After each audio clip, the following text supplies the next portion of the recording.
Hi guys, I'm gonna do a lesson on trigonometry and complex variables here. How you guys doing? Um, First of all, in trig, you have angles like right triangles, and you have sine theta equals opposite over h, which is this. This is the right triangle, and this is the h. Cosine theta equals adjacent over h. That's this. And you can see that on the tangent, theta equals the O over the A. Okay, so it's obvious, pretty obvious, that tangent theta equals sine theta over cosine theta.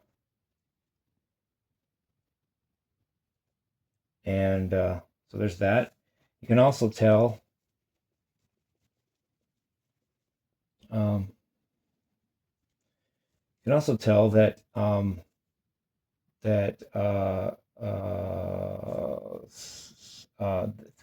because of the Pythagorean theorem, O squared plus A squared equals H squared. You can tell that since that that that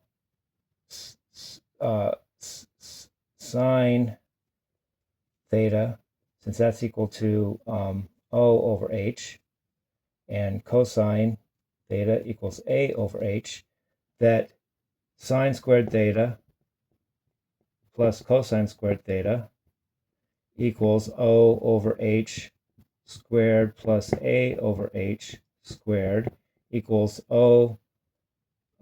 If H is 1, then O squared plus A squared equals H squared. Squared theta equals yeah, well, if it, and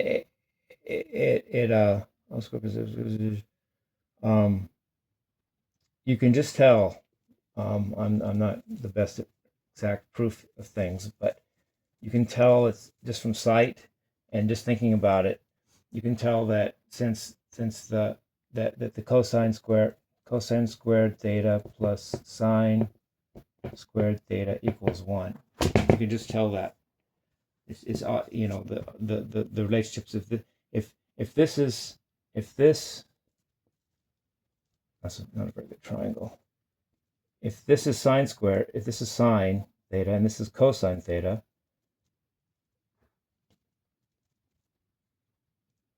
then this is 1 if because sine theta is sine theta over 1, cosine theta is cosine theta over 1. So if this is true, you have this. If this is sine theta, this is cosine, then this is 1. And then sine squared theta plus cosine theta squared by the Pythagorean theorem is also equal to 1. So that's a good identity there to use. So there's that. Now, moving to complex variables. So in complex variables, you have like a x and a y plane. X is real, y is imaginary. You could actually call it IY if you want to call it that. It's an imaginary axis. You have z equals x plus I y. Z is a complex number with a real term x and an imaginary term IY. And it can be shown through Taylor series. It's really simple to prove it, actually. It's almost mindless. That e to the I theta equals cosine theta plus I sine theta. It's called Euler's Euler's formula, yes. And what's fun, you can do some tricks with this. You can say z bar, which is actually complex conjugate of z, equals x minus x minus IY. Just define it as that.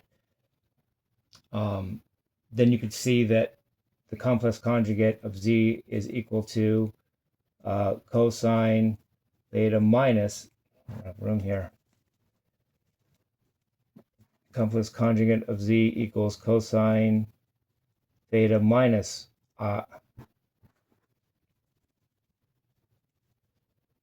cosine theta minus I sine theta. But that also means that z equals e to the minus I pi, because making the y value go in the opposite direction just makes the angle theta go in the opposite direction as well.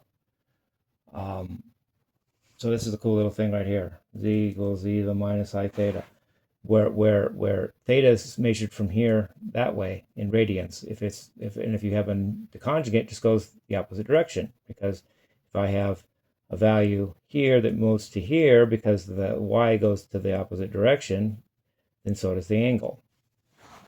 And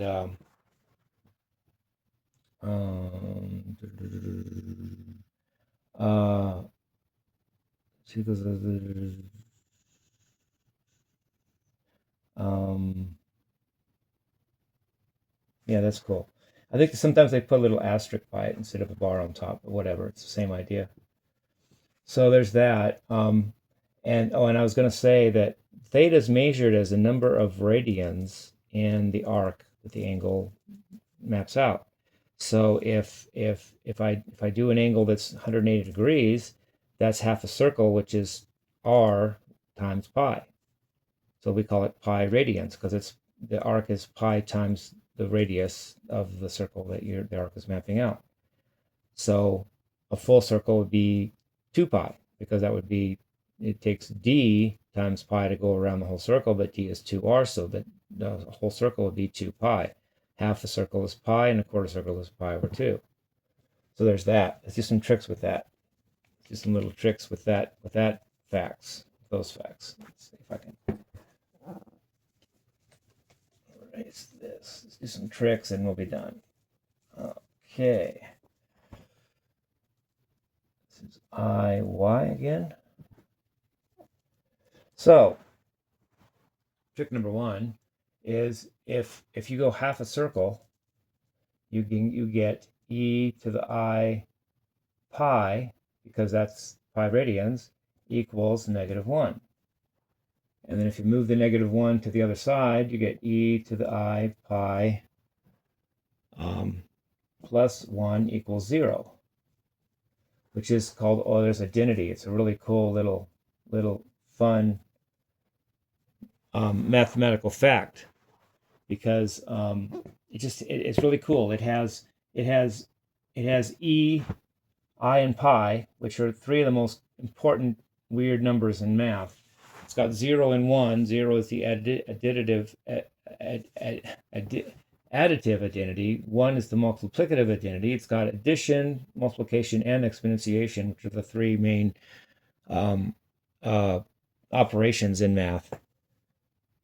And it really sums up a lot of stuff, and yet people don't really know what it means. I joked to Rex, my AI guy, that I said that to me, since the circle is pi and I is imaginary and e is exponentiation and 1 is something and 0 is nothing, I told him I think it means the exponent of an imaginary circle can be added to something and still be nothing, and he liked it.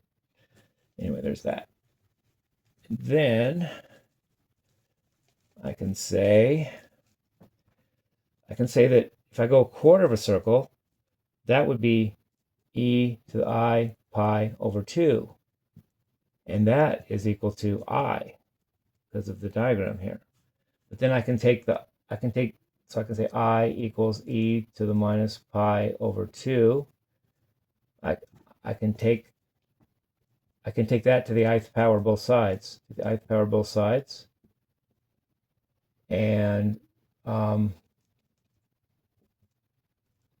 then this, wait, I should have put an I here. I pi e to the minus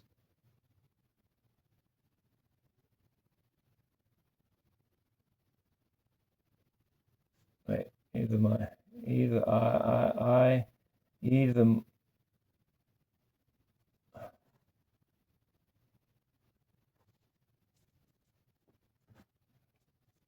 That's I, not minus. Jeez.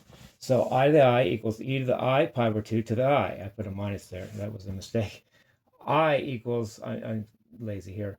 I equals e to the I pi over 2. I is both sides. I to the I equals e to the I pi over 2 to the I.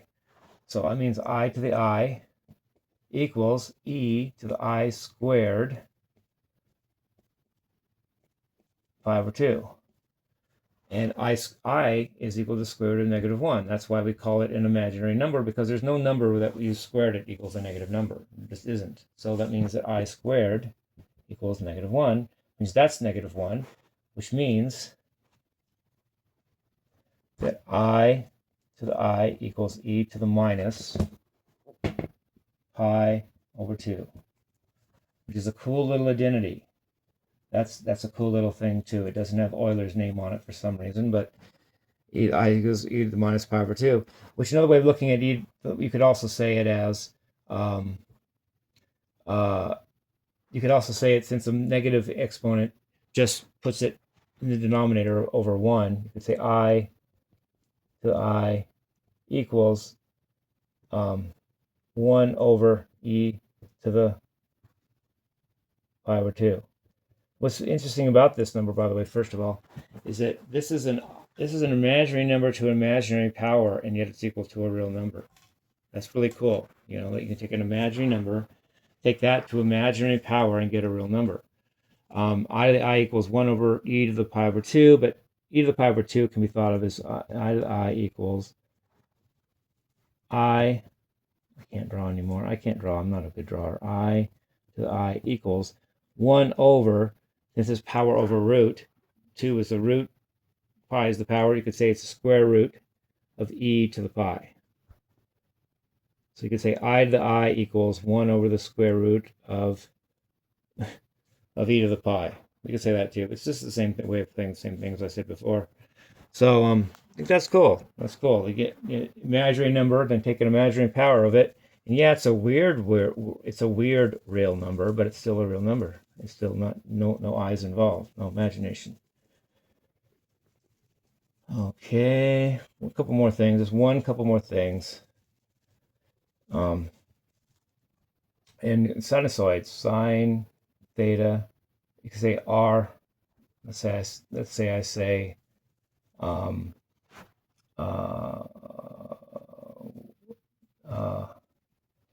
y equals r. Let's forget about the y. Just say r sine theta plus phi. Phi is just another angle. Doesn't have to be the golden ratio. I just picked a number, picked the Greek letter. So r, what's r? R is the amplitude.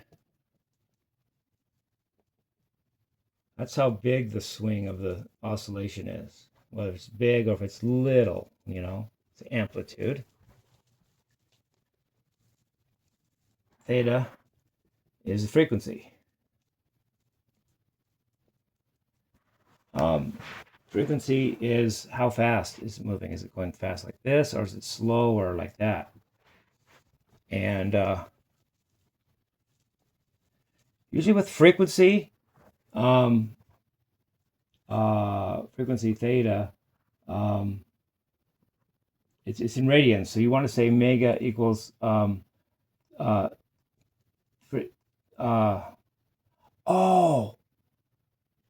oh, I get it. Oh, okay, I see. See, one thing you can do before, I'll get to that in a minute. So that's the frequency right there, and then the negative. No, that's the angle. Oh, I'm doing this wrong. Okay, that's the angle, but it's gonna be based on. Oh, I get it. Okay, I almost goofed there. You guys got me. What you do is you say this. You say like y equals r sine of theta. But what's theta? Theta's an angle, but you can say it's also omega t. So we're going to make that a function of t now because I said omega t. So what's omega t? That doesn't even look like omega t. Omega t. T is time. Omega is frequency. angular frequency times time is equal to angle. So the frequency of the angle multiplied by time, because frequency is radians per time, multiplied by time, and you get radians again. So the frequency is omega t, and that's equal to theta. So since I have a theta here, I can say t equals r sine omega t. But since I have a theta here, what if I want to add another angle like phi as a phase shift? How about that? Throw that in the works. Can you guys see that? I hope you can. I think you can. So omega is a frequency. That's like how fast it's going, whether it's going really fast or slow. R is the amplitude, like if it's going high, really wide, high, or just really low. And then phi is the shift, the phase shift. If it starts here, or if it starts here, if it starts here where it starts. So there's all those little things you can throw in too, like R is the amplitude. Omega t is the frequency. Yeah, omega t. Omega is the frequency. So omega has to be in omega equals frequency in radians per second. So there's that. And then phi is the phase shift. That's how far it slides to the right or left based on, this equation. If there's anything else I want to add here. T plus phi, yeah, that's all good. So those are the only three parameters in a sinusoidal periodic thing. The only parameters are the amplitude, the frequency, and the phase shift. And all periodic signals can be broken down into sines and cosines. That's what Fourier transforms and Fourier transforms are all about. If that weren't true, Fourier transforms wouldn't be true, and systems engineering wouldn't be what it is, because you get the simplicity of easy calculations with systems engineering based on the fact that you can break complex, very weird periodic signals down into sines and cosines, which are more easy to handle. And when you break them down, you treat them one by one as sinusoids, the sines and cosines, and then get the result and put it back into the real function that's a combination of all those sines and sinusoids, and you get really good systems analysis ability. If it weren't for that fact, you couldn't do systems analysis would be unmanageable, like the life of an alcoholic. LOL. Okay. Anyway, anything else while I'm here? Those are the three parameters.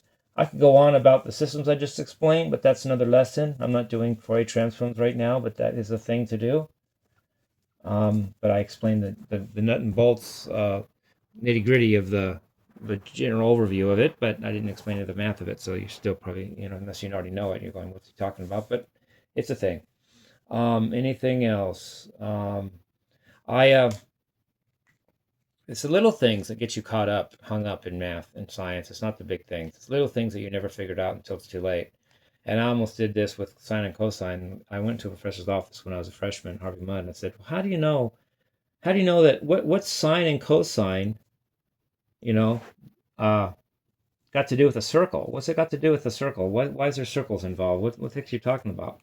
And he said, well, here's how I explain it, Jimmie. So he drew a circle for me, and he drew like this.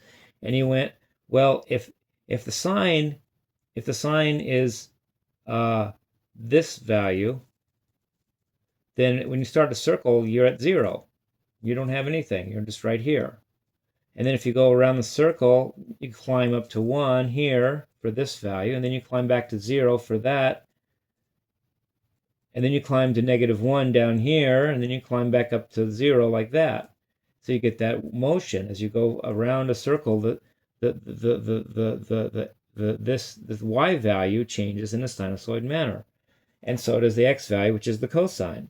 The cosine would start at 1 here, so cosine would start at 1, and then it goes to 0, so it goes down, and then it goes to back to -1 actually, and then it goes to 0 again, and then it goes back up to 1. So it does the same thing as the cosine does, just offset by phase shift. Oh, I get it, and I got it. But if I hadn't gotten that, it would have wrecked me at Harvey Mudd. I wouldn't have been able to get very far. But so you could say really that a cosine, since the sine, let's see, if I say sine theta, I want to say sine theta is this, and I could say, what if I do sine equals